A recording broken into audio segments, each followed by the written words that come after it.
So with the recent release of the DJI Action 4, it's really time for GoPro to step up to the plate. And today was the Q2 relations call for investors at GoPro, and we have the latest rumors and gossip here that came from that call. So, if you want the latest news, keep watching this video. It's time to sit back, relax, and enjoy, because this is DemonView.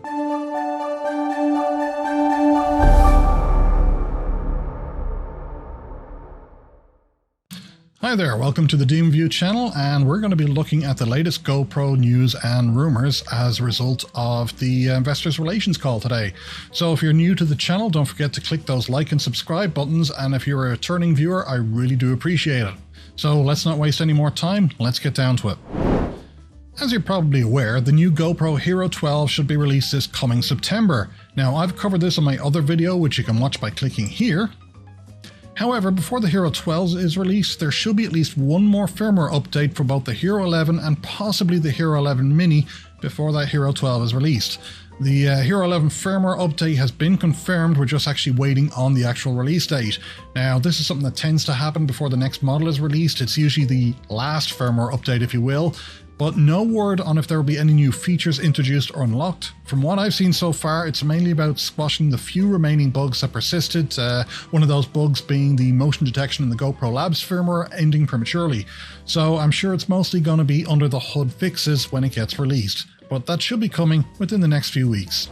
Then we have GoPro Quick for Desktop. Now, as you may know, it's old, outdated, unsupported, discontinued software that nobody should be using. Seriously, it hasn't been updated in over 4 years. However, for all of those of you who insist on still using the software, GoPro are releasing a new version of Quick for Desktop. Now, this was actually hinted at last year, but in the investor relations call back in May, Nick Woodman actually gave an approximate timeline of Q4 of this year. Now, so far it appears it's still on track for that Q4 release. The new Quick for Desktop will supposedly support cloud access as well as multi-platform sync of edits. Now, I can only assume this is if you have the footage in question uploaded to the cloud. But the new Quick for Desktop will be downloadable and usable for all subscribers. It'll also be a way for users not just to edit their media, but to organize it too, so that may prove interesting.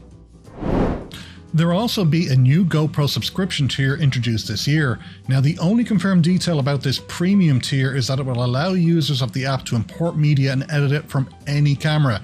Now, I would have hoped for a bit more from a premium tier, such as a discounted camera exchange or the promise of faster upload speeds. However, we will have to wait and see if there's any further details in this one. All we know is that it will basically allow people to, edit footage from any camera. That's the only detail that's been confirmed so far. Another bit of news is that GoPro will be getting back into the retail store business. Now, when the pandemic hit, GoPro mostly pulled out of retail and concentrated on the online sales, and this proved at then to be a winning tactic.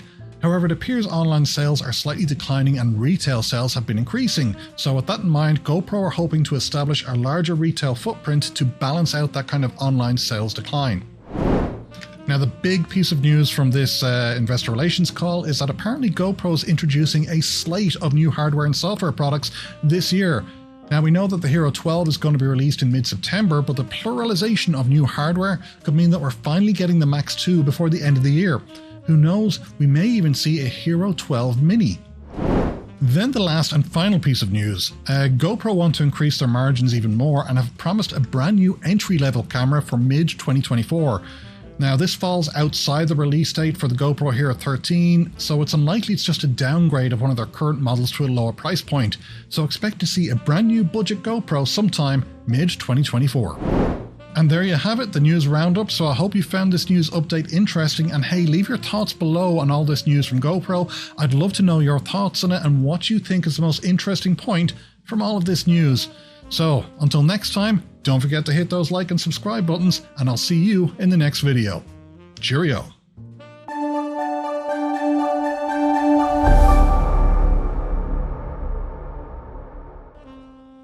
Don't I always give you a bonus clip at the end of the video? If you answered no, you're actually right, I don't always do it, but this time I am. So as promised, this was the news update, but in my next video we're going to be tackling the DemonView giveaway. So if you want a goodie bag full of DemonView goodies and an action camera with dual screens and an app, well then you better start watching the next video, because that's what we're doing. We're organizing this giveaway, getting it on the road, and one of you is going to win it. So good luck with that, and looking forward to making my next video for you.